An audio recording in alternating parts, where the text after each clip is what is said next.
Achat de bateaux de pêche, batata baye moi mingi par rapport na ndenge tozalaka et pesinga esengo to comprendre que volonté et pesi le kumu na mokonzi abule soki ya batata somba me lisusu en tout cas et ko baksa valeur monena lingomba et papa kozala na esengo nzambe soki asepele biso tozwi mapamboli na bayeba monani tokoloba na bango ka félicitation po ete biso moko toko soutenir likambo na biso biso moko toko tia maloba ya tata na biso nzambe na biso en pratique soki nzambe alobi fo tosalaka tu tokokisaka ya sepelaka tango nyonso na Kinshasa tolingaka nzambe na biso asepelaka tango nyonso poko nyonga na ye mawana ezalaka libabe ezalaka etumbu biso tokotaki na lingomba mpona etumbu te tokotaki na lingomba mpona mapamboli mpona lobiko ya milimo na biso enzambe abikisaka moto pamba te ifo kokokisa ndenge papa diangenda atikelaki biso bolingo mibeko misala yango nde kokomisa biso bato minene me soki tonéglige yango mpasi na biso ekosela te batata banda wana Kinshasa na RDC mpe na monde tolamuka biso nyonso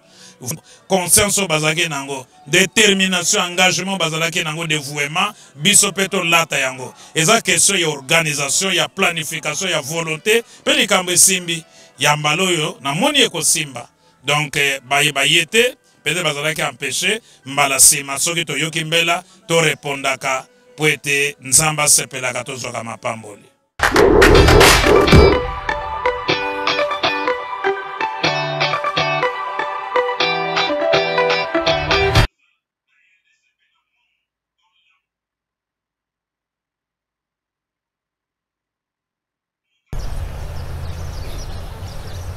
Uyokana ezalaka lisusu te ebulibisi mpe ezalaka lisusu te koyinana kambo ya ndenge na ndenge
Naya